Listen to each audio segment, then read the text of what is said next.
বিকেলবেলা এক বাটি মুড়ি, তার সাথে আলুর চপ, পেঁয়াজি, বেগুনি বা কারুর কারুর পছন্দ চিকেন পাকোড়া, আর সাথে দুধ চা।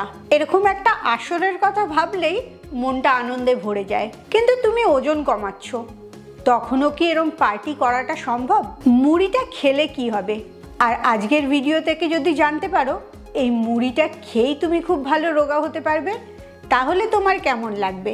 আসলে মুড়িতে কোনো সমস্যা নেই, সমস্যা হচ্ছে মুড়িটা কখন খাচ্ছ, কিভাবে খাচ্ছ। মুড়িতে কেনই বা সমস্যা নেই সেটাও আজকের ভিডিও থেকে জানতে পারবে। তাই মুড়িটা যদি তোমার ফেভারিট খাবার হয়, অবশ্যই আজকের ভিডিওটা তোমার জন্যে। পুরো ভিডিওটা শেষ অবধি দেখো, অনেক অজানা জিনিস জানতে পারবে। Welcome to good life with Sukanya. আমি লাইফস্টাইল কারেকশন কোচ। আমার প্রোগ্রামে রোজ দেশ বিদেশ থেকে বহু মানুষ যোগ দিচ্ছে, তাদের মানসিক স্বাস্থ্য, শারীরিক স্বাস্থ্য ভালো করে একটা নতুন জীবন ফিরে পাচ্ছে। তুমিও যদি এই প্রোগ্রাম সম্বন্ধে জানতে চাও, 2 ঘন্টার আমার অনলাইন জুমে ওয়ার্কশপ জয়েন করতে চাও, তাহলে এক্ষুনি নিচের হোয়াটসঅ্যাপ নাম্বারে LCW এই কথাটা লিখে হোয়াটসঅ্যাপ করো। ভুঁড়ি কমানোটা সবসময় খুব কঠিন কাজ, আর ভাত খেয়ে ভুঁড়ি কমানো সেটা তো আরও কঠিন কাজ। বিশেষ করে আমরা যারা ইন্ডিয়াতে থাকি, পশ্চিমবঙ্গে থাকি বা বাংলাদেশে থাকি, আমাদের ভাতটা বা চালের থেকে তৈরি খাবারের ভালোবাসাটাই অন্যরকম। আমরা দুপুরে ভাত ছাড়া থাকতেই পারি না। আর ঠিক সেরকমই মুড়িটা সবচেয়ে ফেভারিট খাবার। শুধু বিকেলবেলা স্ন্যাক্স হিসেবেই না, অনেকে ব্রেকফাস্টেও মুড়ি খায়। এমনকি রাত্রিবেলা যদি মনে হয় সারাদিন ভারী কিছু খাওয়া হয়েছে, হালকা খাবার হিসেবেও মুড়িটাকেই বেছে নেওয়া হয়। বা কোনোদিন যদি খুব অম্বলের প্রবলেম হয়ে থাকে, সেদিনও মনে হয় একটু জল মুড়ি খেলে অম্বলটা ঠিক হয়ে যাবে। সত্যি কি মুড়িটাই ম্যাজিক ফুড? মুড়িটা খেয়ে কি তোমার ওজনটা কমবে, নাকি আরো সমস্যা বেড়ে যাবে? এই সমস্ত জিনিসগুলো এখন আমি বলবো। প্রথম আসি, মুড়ি খেয়ে কিভাবে তুমি ভুঁড়ি কমাবে।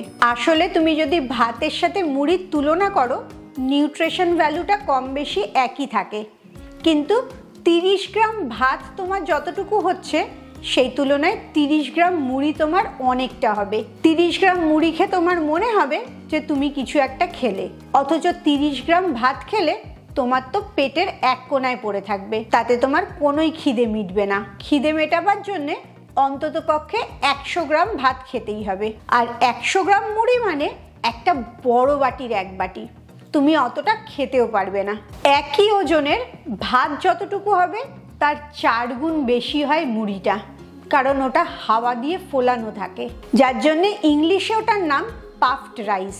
এতে তোমার মনে শান্তি লাগছে, তুমি অনেকটা খাচ্ছ, তোমার পেটটাও ভর্তি হয়ে যাচ্ছে, আর ক্যালোরিটা অনেক কম হচ্ছে। 30 গ্রাম মুড়ি দেখো কতটা হচ্ছে, আমি মেপে দেখিয়ে দিচ্ছি। আর 30 গ্রাম ভাতও কতটা হচ্ছে সেটাও মেপে দেখে নাও। পাশাপাশি দুটো ছবি রাখলেই দেখতে পারবে 30 গ্রাম মুড়ির পরিমাণ আর 30 গ্রাম ভাতের পরিমাণ। ক্যালোরি এক, কিন্তু যেহেতু অনেকটা ফুলে যাচ্ছে মুড়ি, তাই দেখতে অনেক বেশি লাগছে, তোমার স্যাটিসফ্যাকশন অনেক ভালো আসছে। কিন্তু সমস্যা হচ্ছে, মুড়ি খাওয়ার সময় এমন কিছু ভুল করা হয়, সেই ভুলটার জন্যে তোমার ওজনটা তো কমেই না, বরঞ্চ আরও বেড়ে যায়, পেটটা ফুলে যায়। সেই ভুলটা কি করে ঠিক করবে, এবারে সেটাই জেনে নাও। প্রথমেই যেটা বললাম, মুড়ির সাথে চানাচুর বা তেলে ভাজা, এটার স্বাদ বা ম্যাজিক অন্যরকম। আর সর্বনাশটাও এই জায়গাতেই হয়। মুড়িটা অলরেডি একটা কার্বোহাইড্রেট খাবার, যেটা খেলে রক্তের মধ্যে সুগারটা খুব তাড়াতাড়ি বেড়ে যায়। আর তার সাথে তুমি যখন তেলে ভাজা খাচ্ছ, তখন ব্যাড ফ্যাটটা তোমার অ্যাবজর্ব হয়ে যাচ্ছে। দুটো মিলিয়ে তোমার শরীরের অনেক ক্ষতি করে দিচ্ছে। অ্যাসিডিটি তো বেড়ে যাচ্ছেই, তার সাথে দুধ চা বা দুধ কফিটা সেই অ্যাসিডিটির মাত্রা আরও বাড়িয়ে দিচ্ছে। আর এই অ্যাসিডিটির সাথে তোমার রক্তের সুগারটা প্রচণ্ড বেড়ে যাচ্ছে।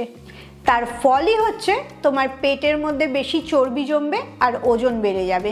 যদিও মুড়িটার ক্যালোরি কম থাকছে, তার মানে বাকি যেগুলোর সাথে মিশিয়ে খাওয়া হচ্ছে, সেটার জন্যে মুড়িটা তোমার কাছে পয়জন হয়ে যাচ্ছে।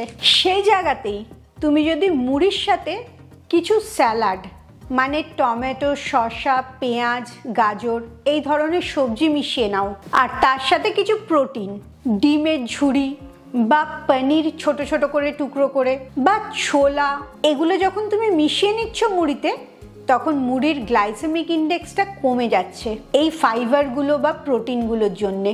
আর যার ফলে তোমার খিদে পাচ্ছে না, পেটটা ভর্তি হয়ে যাচ্ছে, একটা পুষ্টিগুণ সম্পূর্ণ খাবার তুমি খেতে পাচ্ছ। তাহলে বুঝতেই পারছো সমস্যাটা মুড়িতে নেই, সমস্যা হচ্ছে মুড়ির সাথে তুমি কোনগুলো খাচ্ছ। এর সাথে আরো কয়েকটা জিনিস মাথায় রাখতে হবে।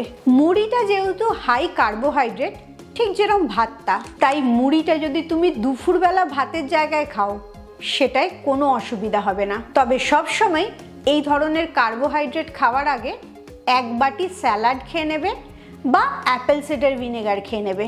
স্যালাড কেন খাবে এটা আমি আমার আগের ভিডিওটাতেই খুব ভালো করে বুঝিয়েছি, এই ভিডিওটা শেষ হলে অবশ্যই ওই ভিডিওটা দেখবে। আর অ্যাপেল সিডার ভিনেগার কেন খাবে সেটার ওপরেও আমার একটা সম্পূর্ণ ভিডিও আছে, সেই ভিডিওর লিঙ্কটাও আমি দিয়ে দিচ্ছি। এটা শেষ হলে সেই অ্যাপেল সিডার ভিনেগারের ভিডিওটাও দেখে নেবে। এই দুটো জিনিসের যে কোনো একটা জিনিস যদি তুমি মুড়ি খাবার আগে খাও, তাহলে মুড়িতে যে গ্লাইসেমিক ইন্ডেক্সটা বেশি আছে, যার জন্য রক্তে সুগারটা হঠাৎ করে বেড়ে যায়, সেটা আর বাড়বে না, সেটা নর্মালেই থাকবে। আর মুড়ির সাথে তুমি যখন ফাইবার আর প্রোটিন মেশাচ্ছ, তখন এই কম্বিনেশনটা একটা ব্যালেন্সড খাবার হয়ে যাচ্ছে, সেটা কোনোই ক্ষতি হচ্ছে না। কিন্তু রাত্রিবেলা তোমার কার্বোহাইড্রেটের কোনো দরকার নেই, তোমার এনার্জি খরচ করার কোনো জায়গা নেই, উপরন্তু তখন যদি ব্লাড সুগারটা বেড়ে যায় তাহলে সেটা কম করারও উপায় নেই। তাই রাত্রিবেলা মুড়িটা না খাওয়াই সবচেয়ে ভালো। তুমি হয়তো মনে করছো সারাদিন ভারী খাবার খেয়েছো, রাত্রে মুড়িটা হালকা খাবার, আসলে শরীর সেটা মনে করছে না। শরীরের কাছে মুড়িটা একদমই হালকা খাবার না, কারণ এতে সুগার স্পাইকটা হচ্ছে। আর তুমি রাত্রিবেলা হাঁটাচলাও করছো না, হাঁটাচলা করলে তাও সুগারটা নর্মালে থাকে, কিন্তু রাত্রিবেলা কজনই বা হাঁটে, তাই রাত্রে মুড়িটা একদমই খাবে না। সকালের ব্রেকফাস্টে যদি তুমি মুড়ি খেতে চাও, সেই জায়গাটায় অবশ্যই প্রোটিনটা অনেক বেশি রাখবে, তার সাথে ডিম খাবে, সবজি রাখবে অনেক বেশি, যেটা ফাইবার অ্যাড করবে, কোনো একটা তরকারিও খেতে পারো। এইভাবে মুড়িটাকে যদি ব্যালেন্স করে খাও, তাহলে তোমার মুড়ি খেয়ে কোনো সমস্যা হবে না। আর ভাতের অনুপাতে মুড়িটা যেহেতু পরিমাণে অনেক বেশি হয়, তাই তোমার তৃপ্তিটাও অনেক বেশি হবে, তুমি মনে করবে অনেকটা বেশি খাবার খেতে পেরেছো। তাই যাদের প্রচুর ভাত খাওয়ার অভ্যাস, মুড়ি খেতে ভালোবাসো, তারা অবশ্যই ভাতের জায়গায় মুড়িটা খেতে পারো। তবে মাথায় রাখবে মুড়ির সাথে যেন তেলে ভাজা পেঁয়াজি, দুধ চা, দুধ কফি এই ধরনের জিনিসটা না খাও। এটা খেলে কোনোদিনই ওজন কমবে না, ভুঁড়ি কমবে না, বরঞ্চ আরও গ্যাস অ্যাসিডিটি বেড়ে যাবে আর ভুঁড়িটা ফুলে যাবে। এই ছোট্ট একটা পরিবর্তন করলেই তুমি তোমার ভালোবাসার মুড়িটা দিব্যি খেতে পারবে, আর মুড়ি খেয়েই ওজনটাও কমাতে পারবে, ভুঁড়িটাও কম হবে। তুমি কি দিয়ে মুড়ি খেতে ভালোবাসো, সেটা হেলদি না আনহেলদি, অবশ্যই আমাকে কমেন্টসে জানিও। খুব ভালো থাকো, মানসিক আর শারীরিকভাবে একদম সুস্থ থাকো। আবার পরের ভিডিওতে তোমাদের সাথে দেখা হচ্ছে।